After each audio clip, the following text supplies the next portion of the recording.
Fortunato had hurt me 1,000 times and I had suffered quietly. But then I learned that he had laughed at my proud name, Montresor, the name of an old and honored family. I promised myself that I would make him pay for this, that I would have my revenge. You must not suppose, however, that I spoke of this to anyone. I would make him pay, yes, but I would act only with the greatest care. I must not suffer as a result of taking my revenge. A wrong is not made right in that manner. And also the wrong would not be made right unless Fortunato knew that he was paying and knew who was forcing him to pay. I gave Fortunato no cause to doubt me. I continued to smile in his face, and he did not understand that I was now smiling at the thought of what I planned for him, at the thought of my revenge. Fortunato was a strong man, a man to be feared.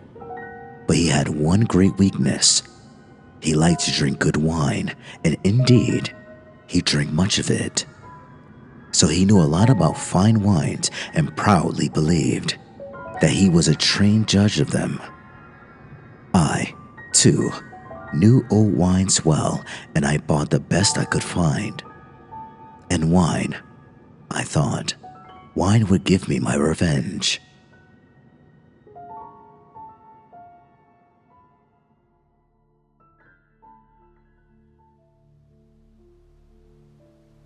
It was almost dark one evening in the spring when I met Fortunato in the street alone. He spoke to me more warmly than was usual, for already he had drunk more wine than was good for him. I acted pleased to see him, and I shook his hand, as if he had been my closest friend. Fortunato, how are you? Montresor, good evening, my friend. My dear Fortunato, I am indeed glad that I have met you. I was just thinking of you, for I have been tasting my new wine. I have bought a full cask of fine wine, which they tell me is Amontillado. But Amontillado? Quite impossible. I know. It does not seem possible. As I could not find you, I was just going to talk to Lutresi. If anyone understands wines, it is Lutresi. He will tell me. Lutresi?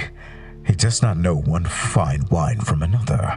But they say he knows as much about wines as you know. Come, let us go. Go where? To your vaults. To taste the wine? No, my friend, no. I can see that you are not well, and the vaults are cold and wet. I do not care. Let us go. I'm well enough. The cold is nothing. Amontillado, someone is playing games with you. And Lutresi, Lutresi knows nothing about wines. Nothing at all. As he spoke, Fortunato took my arm, and I allowed him to hurry me to my great stone palace where my family, the Montresors, had lived for centuries. There was no one at home. I had told my servants that they must not leave the palace, as I would not return home until the following morning, and they must care for the place.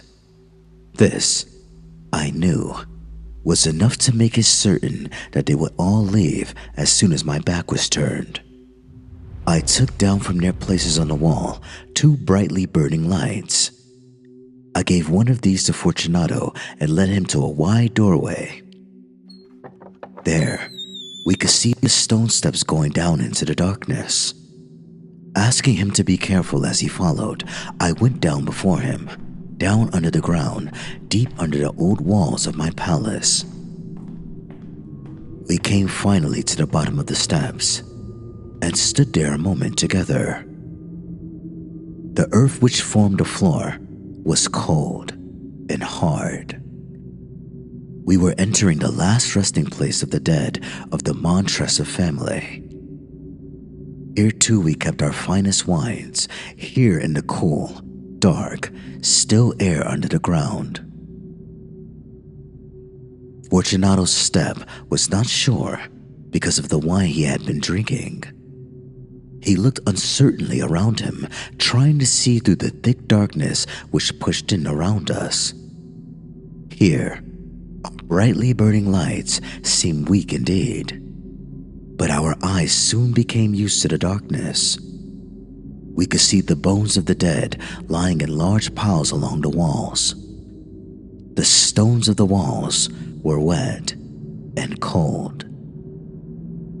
From the long rows of bottles which were lying on the floor among the bones, I chose one which contained a very good wine.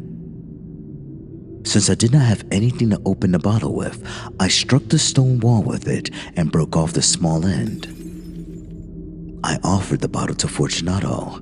Here, Fortunato, drink some of this fine medoc. It will help to keep us warm. Drink. Thank you, my friend. I drink to the dead who lie sleeping around us. And I, Fortunato, I drink to your long life. A very fine wine indeed, but the Amontillado, it is farther on. Come. We walked on for some time. We were now under the river's bed, and water fell in drops upon us from above. Deeper into the ground we went, past still more bones. Your vaults are many and large. There seems to be no end to them. We are a great family and an old one. It is not far now, but I can see you are trembling with the cold. Come, let us go back before it is too late. It is nothing. Let us go on, but first, another drink of your medoc. I took up from among the bones another bottle. It was another wine of fine quality, a de Grave. Again, I broke off the neck of the bottle.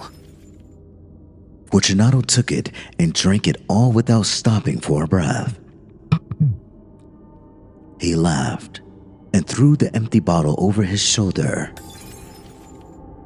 We went on, deeper and deeper into the earth.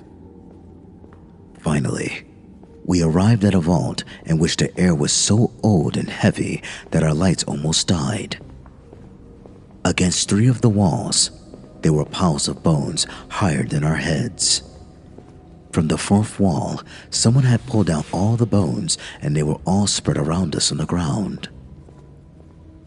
In the middle of the wall was an opening into another vault, if I can call it that. A little room about 3 feet wide, 6 or 7 feet high, and perhaps 4 feet deep. It was hardly more than a hole in the wall. Go on, I said. Go in. The Amontillado is in there. Fortunato continued to go forward, uncertainly. I followed him immediately. Soon, of course, he reached the back wall. He stood there a moment, facing the wall, surprised and wondering. In that wall were 2 heavy iron rings. A short chain was hanging from one of these and a lock from the other.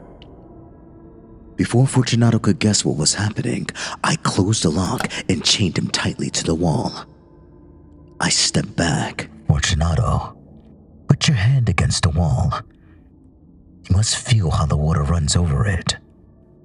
Once more I ask you, please, will you not go back? No. If not, then I must leave you. But first, I must do everything I can for you. But the Amontillado. Ah, yes. Yes, indeed.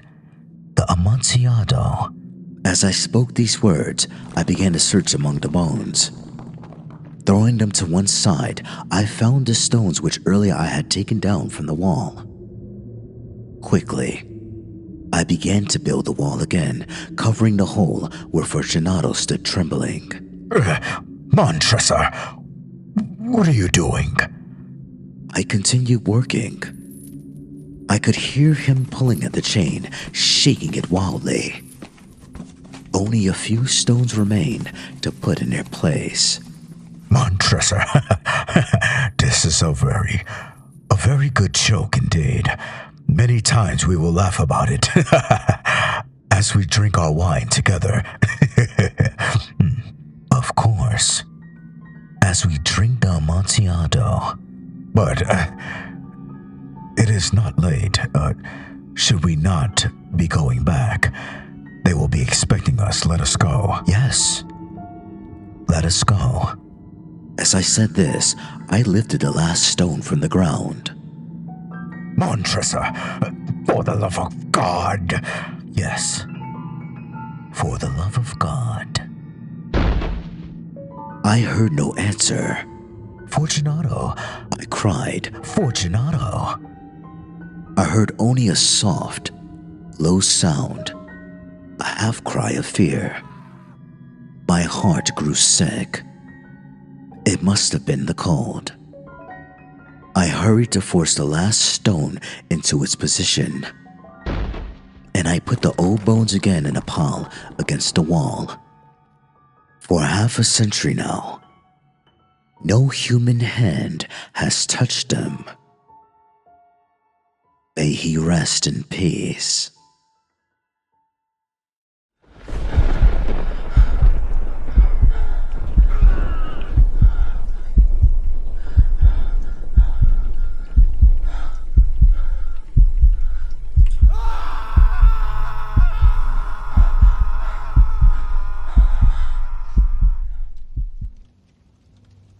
It's true.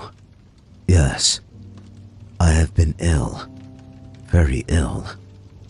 But why do you say that I have lost control of my mind? Why do you say that I am mad? Can you not see that I have full control of my mind? Is it not clear that I am not mad? Indeed, the illness only made my mind, my feelings, my senses stronger, more powerful. My sense of hearing especially became more powerful. I could hear sounds I had never heard before. I heard sounds from heaven and I heard sounds from hell. Listen. Listen and I will tell you how it happened. You will see. You will hear how healthy my mind is. It is impossible to say how the idea first entered my head. There was no reason for what I did. I did not hate the old man. I even loved him. He had never hurt me. I did not want his money. I think it was his eye. His eye was like the eye of a vulture. The eye of one of those terrible birds that watch and wait while an animal dies, and then fall upon the dead body and pull it to pieces to eat it. When the old man looked at me with his vulture eye, a cold feeling went up and down my back. Even my blood became cold. And so, I finally decided I had to kill the old man and close that eye forever. So you think I am mad? A bad man cannot plan. But you should have seen me. During all of that week, I was as friendly to the old man as I could be, and warm and loving. Every night about 12 o'clock, I slowly opened his door. And when the door was opened wide enough, I put my hand in, and then my head. In my hand, I held a light, covered over with a cloth so that no light showed, and I stood there quietly. Then, carefully, I lifted the cloth just a little so that a single thin, small light fell across that eye. For 7 nights I did this, 7 long nights, every night at midnight. Always the eye was closed, so it was impossible for me to do the work.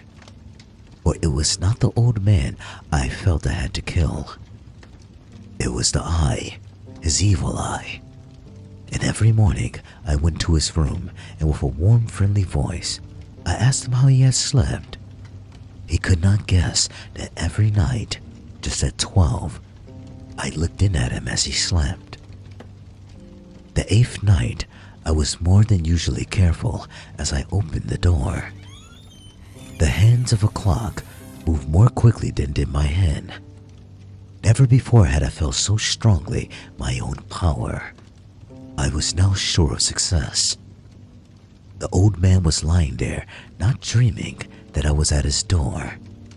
Suddenly, he moved in his bed. You may think I became afraid, but no. The darkness in his room was thick and black. I knew he could not see the opening of the door. I continued to push the door, slowly, softly. I put in my hand with the covered light.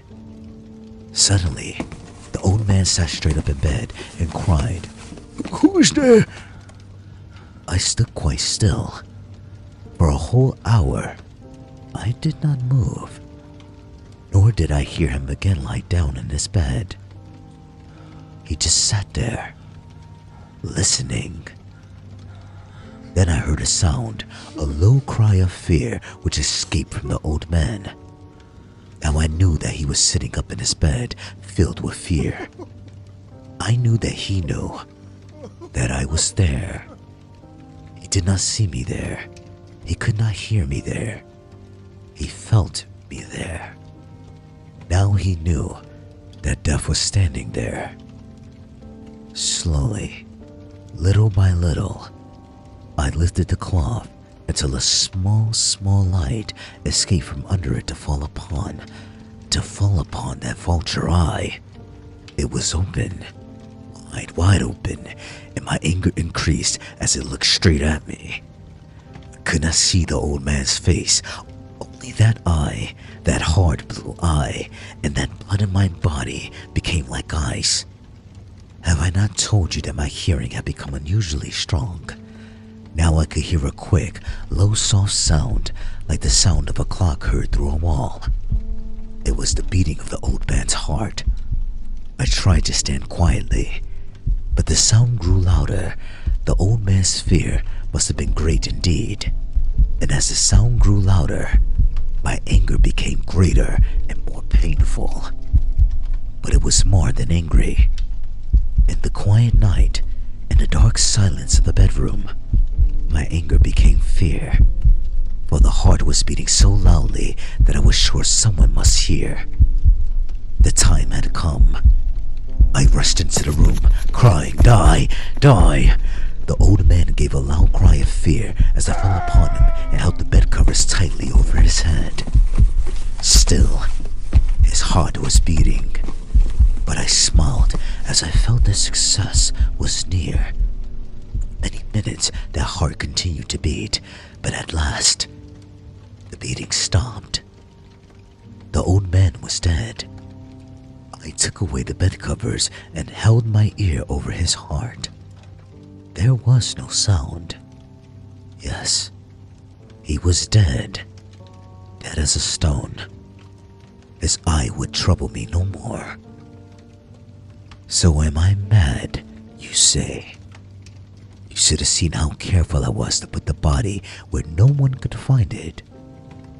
First I cut off the head, then the arms, and legs. I was careful not to let a single drop of blood fall on the floor. I pulled the 3 of the boards that formed the floor, the pieces of the body there. Then I put the boards down again, carefully, so carefully that no human eye could see that they had been moved. As I finished this work, I heard that someone was at the door. It was now 4 o'clock in the morning, but still dark. I had no fear. However, as I went down to open the door, 3 men were at the door, 3 officers of the police. One of the neighbors had heard the old man's cry and had called the police. These 3 had come to ask questions and to search the house. I asked the policemen to come in. The cry, I said, was my own in a dream. The old man, I said, was away. He had gone to visit a friend in the country. I took them through the whole house, telling them to search it all, to search well. I led them finally into the old man's bedroom as if playing a game with him. I asked them to sit down and talk for a while. My easy, quiet manner made the policeman believe my story. So they sat talking with me in a friendly way. But although I answered them in the same way, I soon wished that they would go. My head hurt, and there was a strange sound in my ears. I talked more and faster. The sound became clearer, and still they sat and talked. Suddenly, I knew that the sound was not in my ears. It was not just inside my head.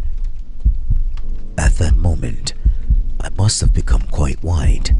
I talked still faster and louder, and the sound, too, became louder. It was a quick, low, soft sound, like the sound of a clock heard through a wall. A sound I knew well. Louder it became, and louder. Did the midnight go? Louder, louder. I stood up and walked quickly around the room. I pushed my chair across the floor to make more noise to cover that terrible sound. I talked even louder, and still the men sat and talked and smiled.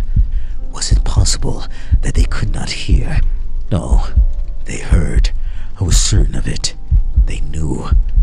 Now, it was they who were playing a game with me.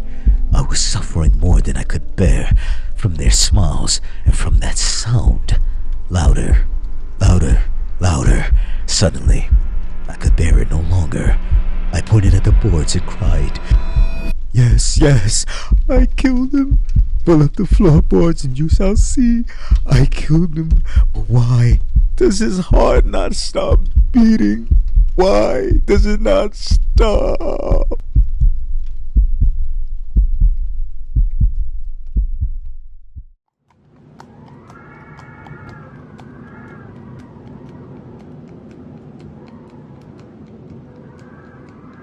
It was a dark and soundless day near the end of the year, and clouds were hanging low in the heavens. All day, I had been riding on horseback through country with little life or beauty, and in the early evening, I came within view of the house of Usher. I don't know how it was, but with my first sight of the building, a sense of heavy sadness filled my spirit. I looked at the scene before me, at the house itself, at the ground around it, at the cold stone walls of the building, at its empty eye-like windows, and at a few dead trees. I looked at the scene, I say, with complete sadness of soul, which was no healthy, earthly feeling. There was a coldness, a sickening of the heart, in which I could still discover nothing to lighten the weight I felt. What was it? I asked myself. What was it that was so fearful, so frightening in my view of the house of Usher? This was a question to which I could find no answer. I stopped my horse beside the building, on the edge of a dark and quiet lake. There, I could see reflected in the water a clear picture of the dead trees and of the house and its empty eye-like windows. I was now going to spend several weeks in this house of sadness, this house of gloom. Its owner was named Roderick Usher. We had been friends when we were boys, but many years had passed since our last meeting. A letter from him had reached me, a wild letter which demanded that I reply by coming to see him. He wrote of an illness of the body, of a sickness of the mind, and of a desire to see me, his best and indeed his only friend. It was the manner in which all this was said, it was the heart in it, which did not allow me to say no. All although as boys we had been together, I really knew little about my friend. I knew, however, that his family, a very old one, had long been famous for its understanding of all the arts and for many quiet acts of kindness to the poor. I had learned, too, that the family had never been a large one with many branches. The name had passed always from father to son, and when people spoke of the house of Usher, they included both the family and the family home. I again looked up from the picture of the house reflected in a lake to the house itself. A strange idea grew in my mind, an idea so strange that I tell it only to show the force of the feelings which laid their weight on me. I really believed that around the whole house and the ground around it, the air itself was different. It was not the air of heaven. It rose from the dead, decaying trees, from the gray walls and the quiet lake. It was a sickly, unhealthy air that I could see, slow-moving, heavy, and gray. Shaking off from my spirit what must have been a dream, I looked more carefully at the building itself. The most noticeable thing about it seemed to be its great age. None of the walls had fallen, yet the stones appeared to be in condition of advanced decay. Perhaps the careful eye would have discovered the beginning of a break in the front of the building, a crack making its way from the top down the wall until it became lost in the dark waters of the lake. I rode over a short bridge to the house. A man who worked in the house, a servant, took my horse and I entered. Another servant, of quiet step, led me without a word through many dark turnings to the room of his master. Much that I met on the way added, I do not know how, to the strangest of which I've already spoken. While the objects around me, the dark wall coverings, the blackness of the floors, and the things brought home from long-forgotten wars, all these things were like the things I had known since I was a baby. While I admitted that all this was only what I had expected, I was still surprised at the strange ideas which grew in my mind from these simple things. The room I came into was very large and high. The windows were high and pointed at the top, and so far above the black floor that they were quite out of reach.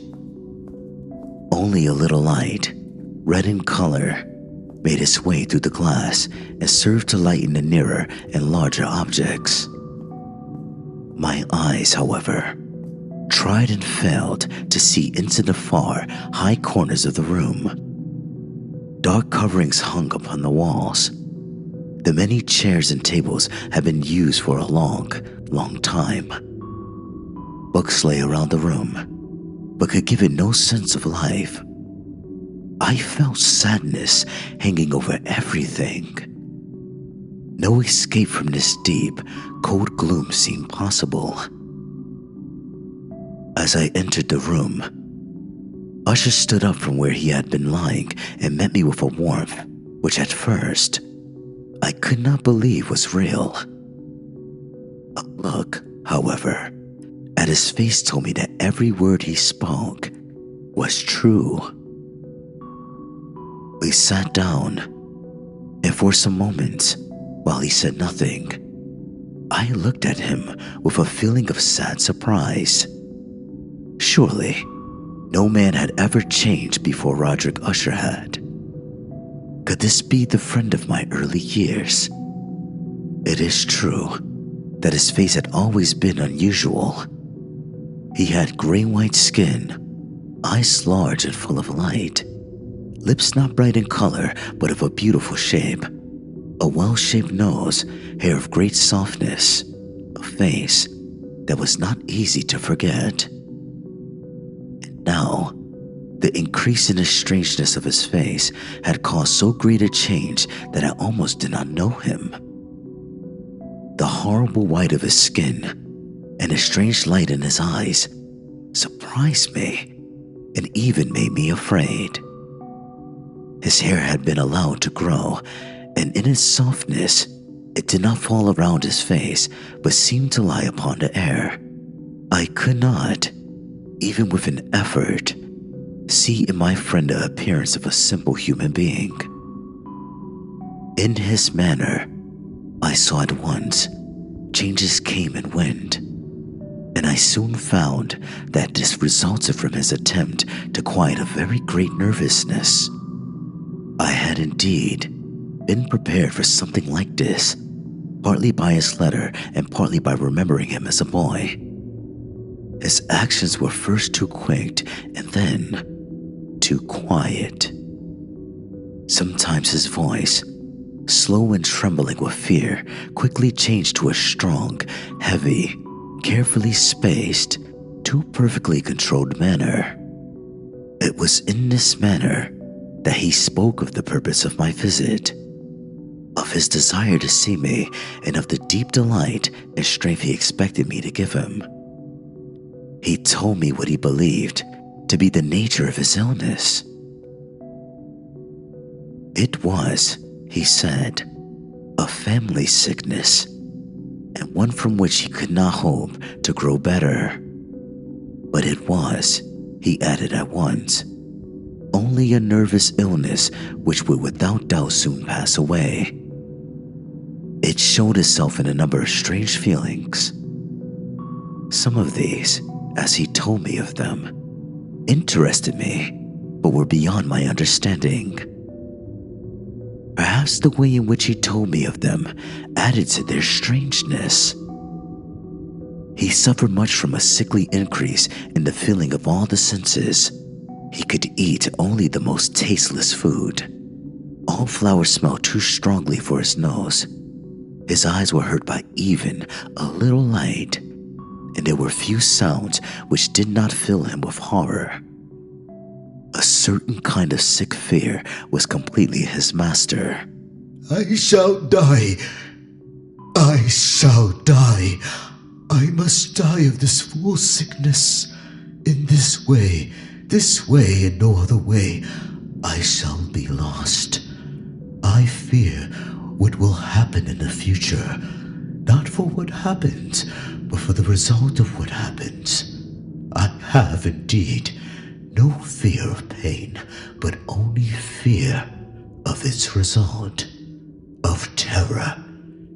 I feel that the time will soon arrive when I must lose my life and my mind and my soul together in some last battle with that horrible enemy, fear.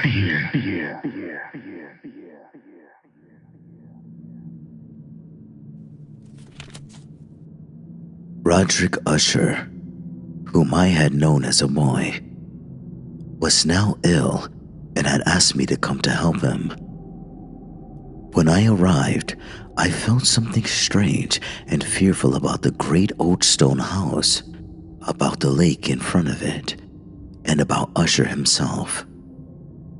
He appeared not like a human being, but like a spirit that had come back from beyond the grave.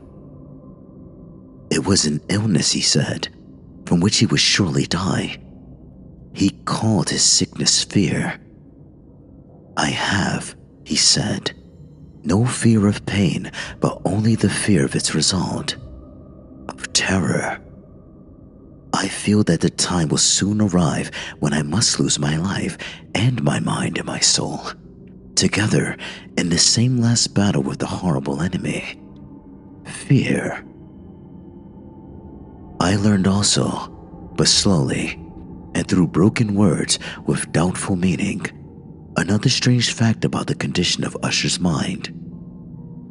He had certain sick fears about the house in which he lived, and he had not stepped out of it for many years.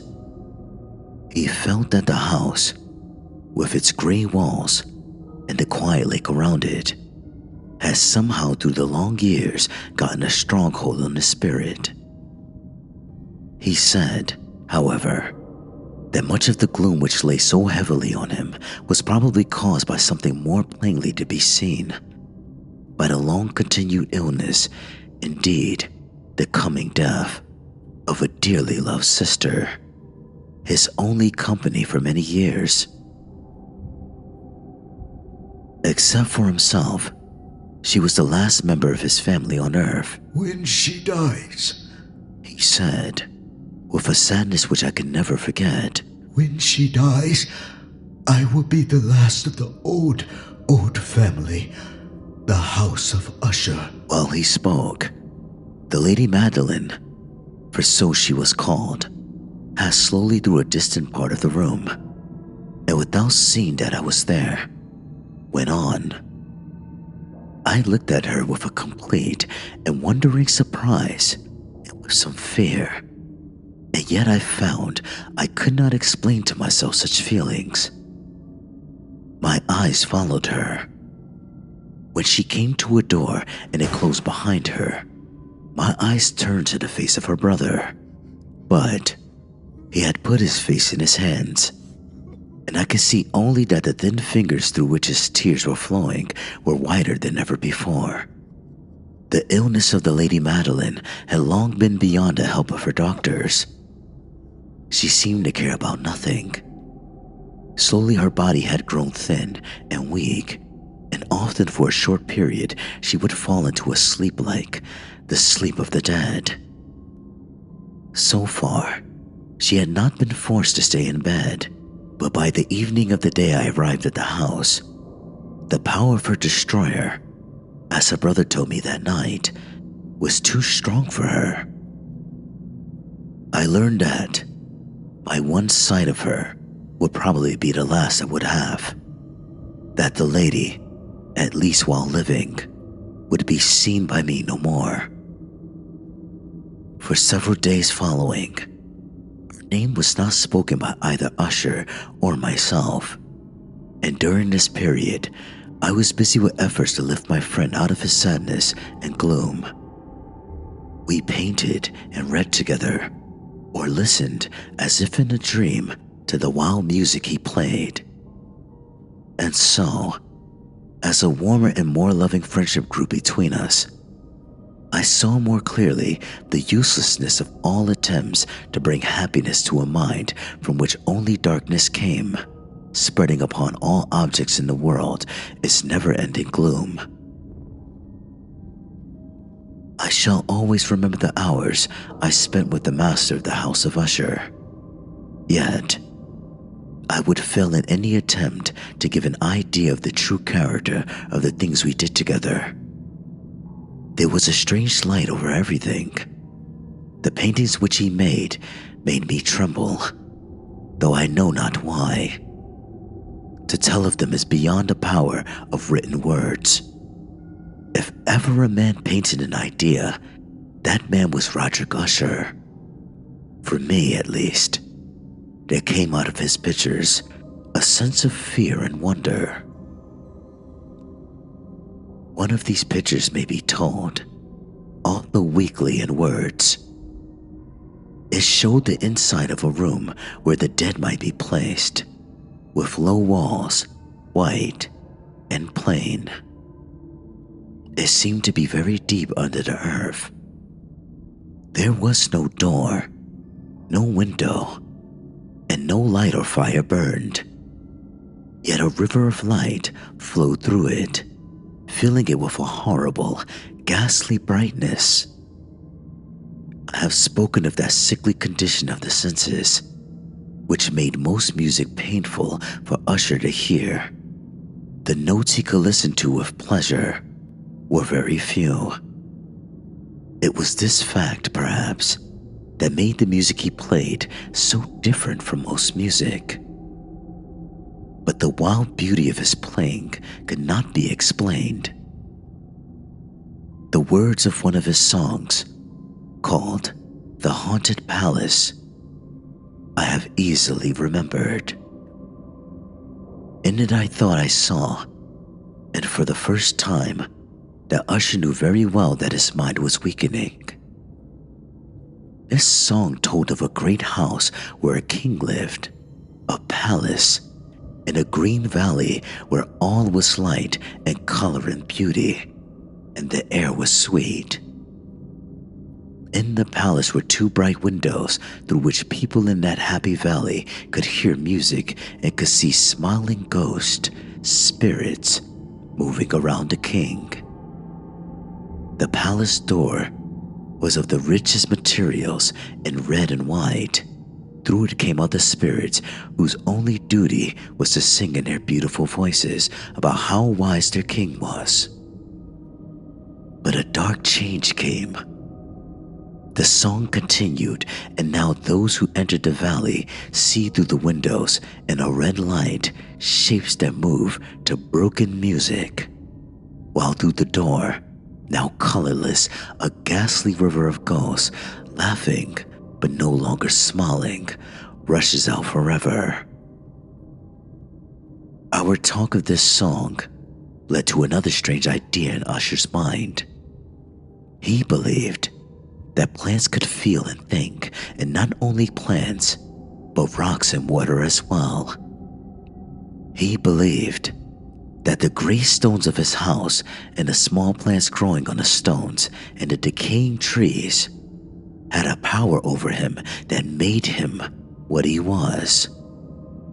Our books, the books which, for years, had fed the sick man's mind, were, as might be supposed, of this same wild character. Some of these books Usher sat and studied for hours. His chief delight was found in reading one very old book, written for some forgotten church, telling of the watch over the dead. At last, one evening he told me that the Lady Madeline was alive no more. He said he was going to keep her body for a time in one of the many vaults inside the walls of the building. The worldly reason he gave for this was one with which I felt I had to agree. He had decided to do this because of the nature of her illness, because of the strange interest and questions of her doctors, and because the great distance to the graveyard where members of his family were placed in the earth. We too carried her body to its resting place. The vault in which we placed it was small and dark, and in ages past it must have seen strange and bloody scenes. It lay deep below that part of the building where I myself slept. The thick door was of iron, and because of its great weight, made a loud, hard sound when it was opened and closed. As we placed the Lady Madeline in this room of horror, I saw for the first time the great likeness between brother and sister, and Usher told me then that they were twins. They had been born on the same day. For that reason, the understanding between them had always been great, and the tie that held them together very strong. We looked down at the dead face one last time, and I was filled with wonder. As she lay there, the Lady Madeline looked not dead, but asleep, still soft and warm, though to the touch cold as the stones around us.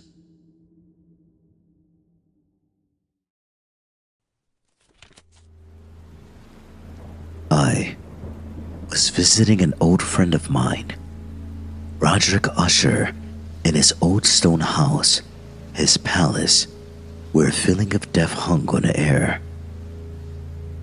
I saw how fear was pressing on his heart and mind.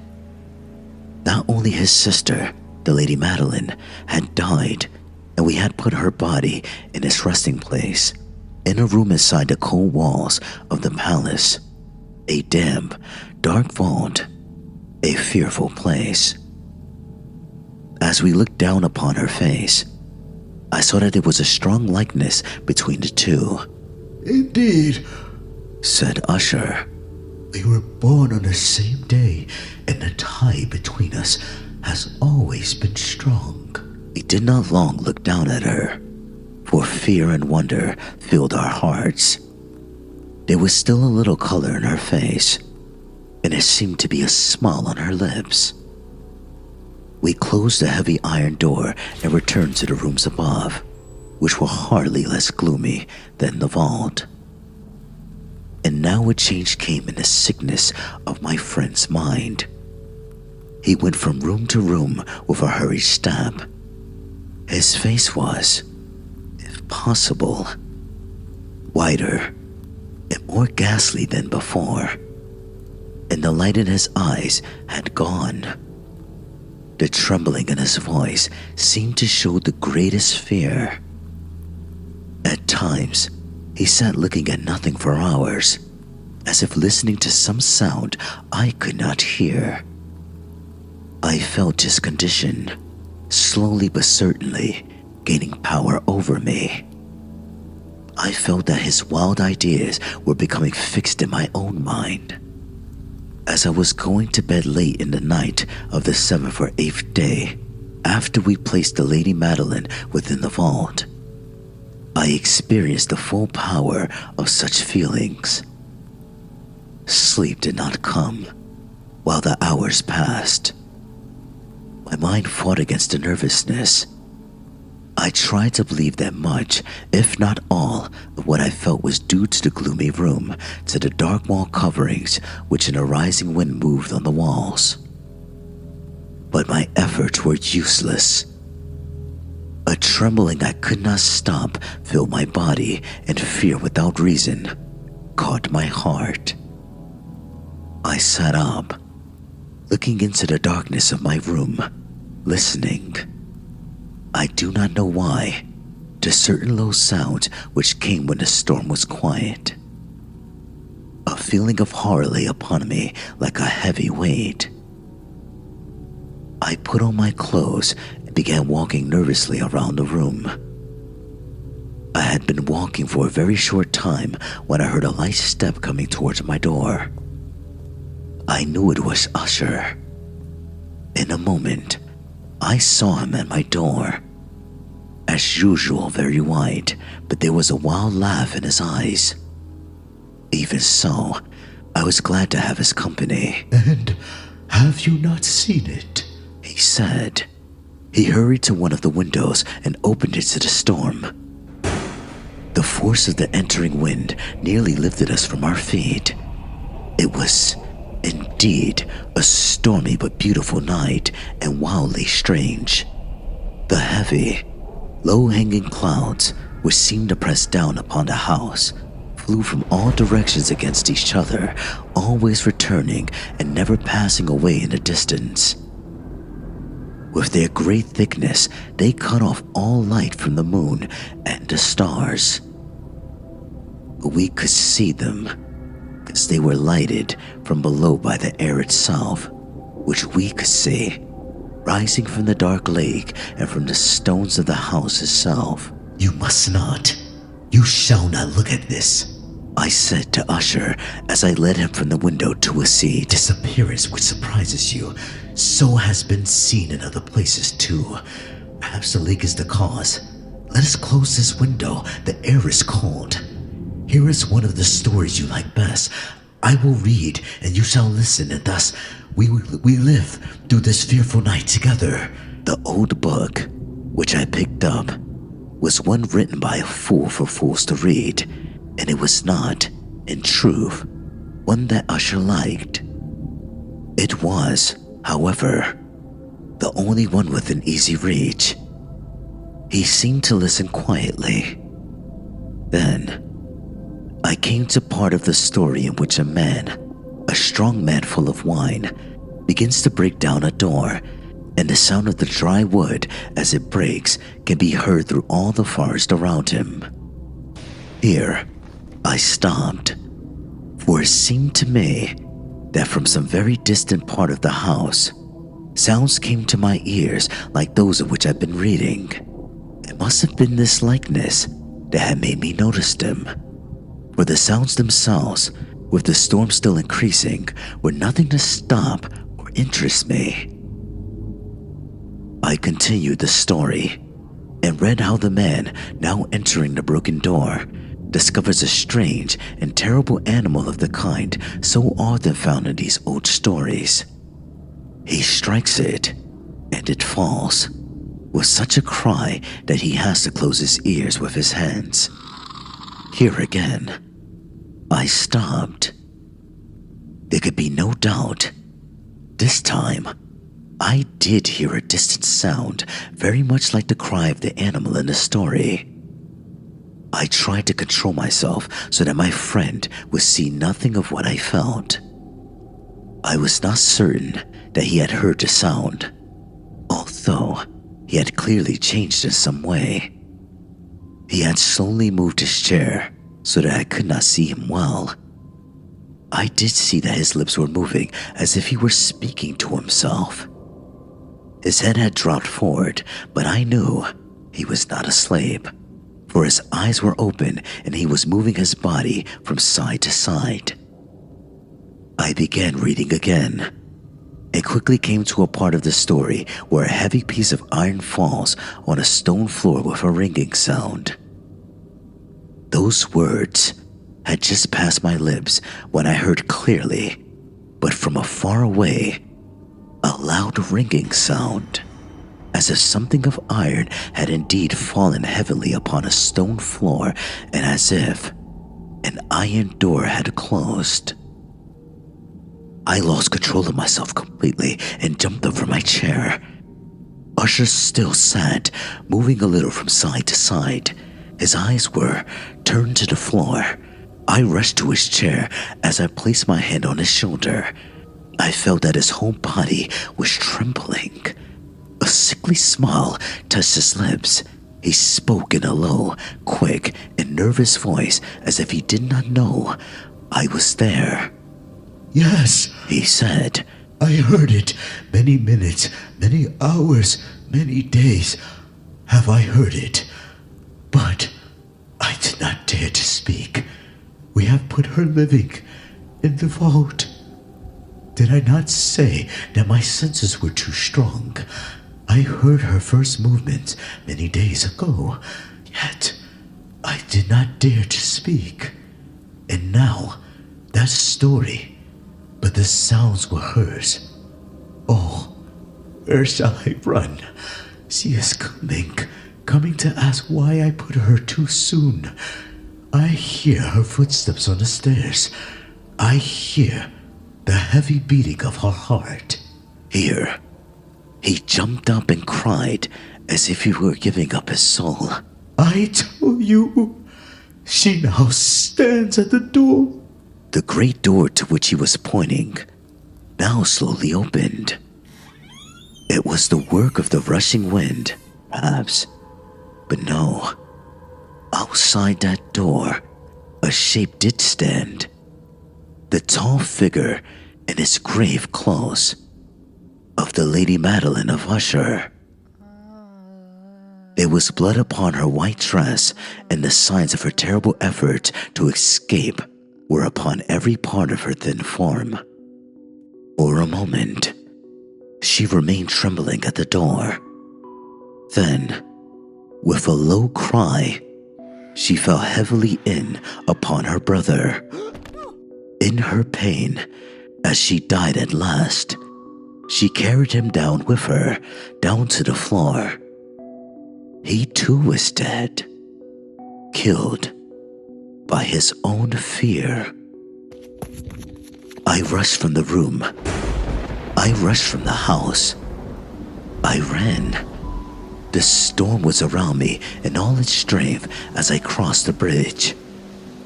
Suddenly, a wild light moved along the ground at my feet, and I turned to see where it could have come from. For only the great house and its darkness were behind me. The light was that of the full moon, of a blood-red moon, which was now shining through that break in the front wall, that crack which I thought had been seen when I first saw the palace. then only a little crack. It now widened as I watched. A strong wind came rushing over me. The whole face of the moon appeared. I saw the great walls falling apart. There was a long and stormy shouting sound. The deep black lake closed darkly over all that remained of the house of Usher. Tomorrow I die. Tomorrow I die, and today I want to tell the world what happened and thus perhaps free my soul from the horrible weight which lies upon it. But listen, and you shall hear how I have been destroyed. When I was a child, I had a natural goodness of soul which led me to my love of animals.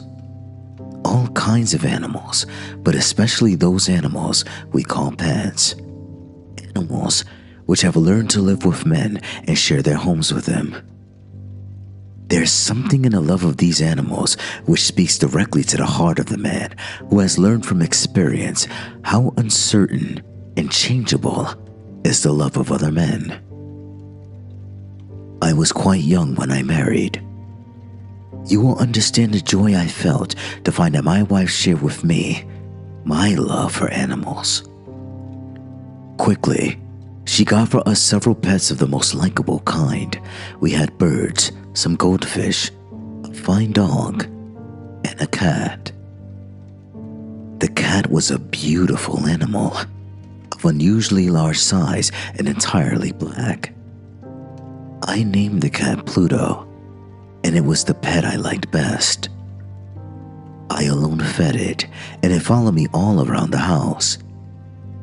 It was even with difficulty that I stopped it from following me through the streets. Our friendship lasted in this manner for several years, during which, however, my character became greatly changed. I began to drink too much wine and other strong drinks. As the days passed, I became less loving in my manner. I became quick to anger. I forgot how to smile and laugh. My wife, yes, and my pets too, all except the cat, were made to feel the change in my character. One night, I came home quite late from the inn, where I now spend more and more time drinking. Walking with uncertain step, I made my way with effort into the house. As I entered, I saw, or I thought I saw, that Pluto the cat was trying to stay out of my way to avoid me. This action by an animal which I had thought still loved me made me angry beyond reason. My soul seemed to fly from my body. I took a small knife out of my coat and opened it. Then I took the poor animal by the neck, and with one quick movement, I cut out one of its fear-filled eyes. Slowly, the cat got well. The hole where his eyes had been was not a pretty thing to look at, it is true, but the cat no longer appeared to suffer any pain. As might be expected, however, it ran from me in fear whenever I came near. Why should it not run? Yet this did not fail to anger me. I felt growing inside myself a new feeling. Who has not 100 times found himself doing wrong, doing some evil thing for no other reason than because he knows he should not? Are not we all humans at all times pushed, ever driven in some unknown way to break the law just because we understand it to be the law? One day, in cold blood, I tied a strong rope around the cat's neck and taking it down into the cellar under the house, I hung it from one of the wood beams above my head. I hung it there until it was dead. I hung it there with tears in my eyes. I hung it because I knew it had loved me, because I felt it had given me no reason to hurt it, because I knew that my doing was a wrong so great, a sin so deadly, that it would place my soul forever outside the reach of the love of God. That same night, as I lay sleeping, I heard through my open window the cries of our neighbors. I jumped from my bed and found that the entire house was filled with fire. It was only with great difficulty that my wife and I escaped. And when we were out of the house, all we could do was stand and watch it burn to the ground. I thought of the cat as I watched it burn.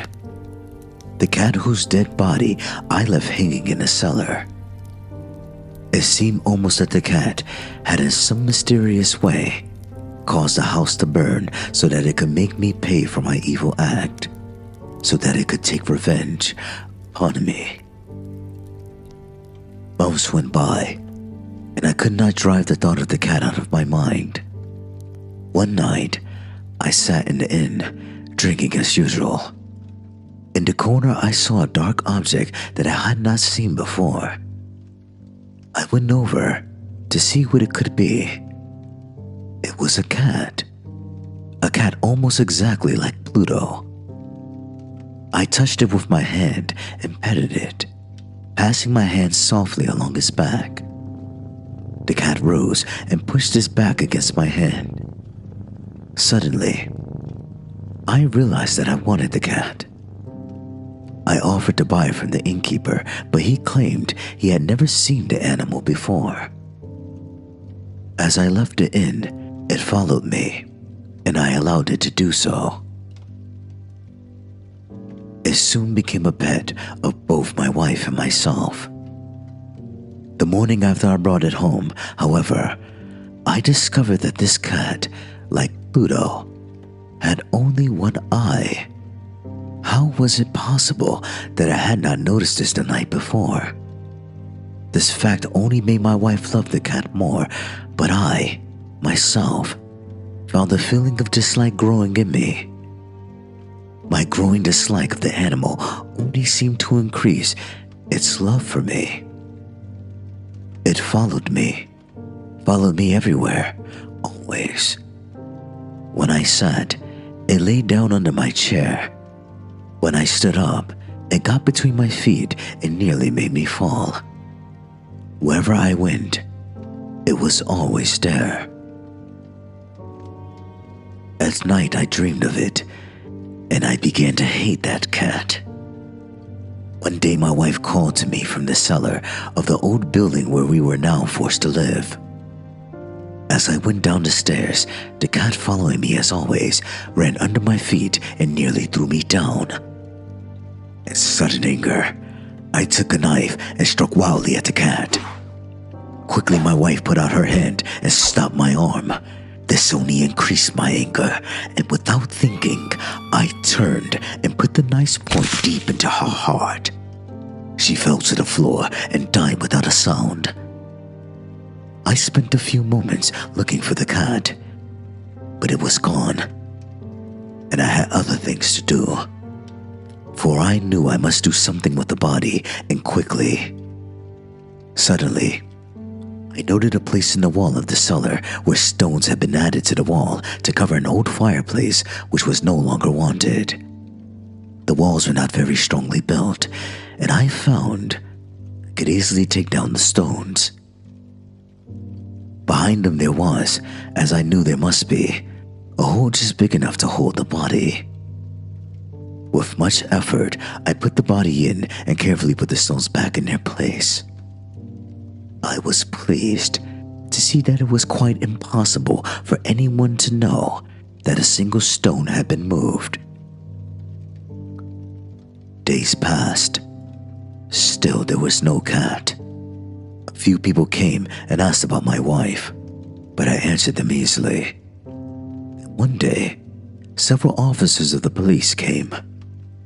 Certain that they could find nothing, I asked them in and went with them as they searched. Finally, they searched the cellar from end to end. I watched them quietly, and, as I expected, they noticed nothing. But as they started up the stairs again, I felt myself driven by some unknown inner force to let them know, to make them know, that I had won the battle. The walls of this building are very strongly built. It is a fine old house. And as I spoke, I struck with my stick that very place in the wall behind, which was the body of my wife. Immediately, I felt a cold feeling up and down my back as we heard coming out of the wall itself a horrible cry. For one short moment, the officers stood looking at each other. Then quickly, they began to pick at the stones, and in a short time, they saw before them the body of my wife, black with dry blood and smelling of decay. On the body's head is one eye filled with fire, its wide open mouth the color of blood, sat the cat, crying out its revenge.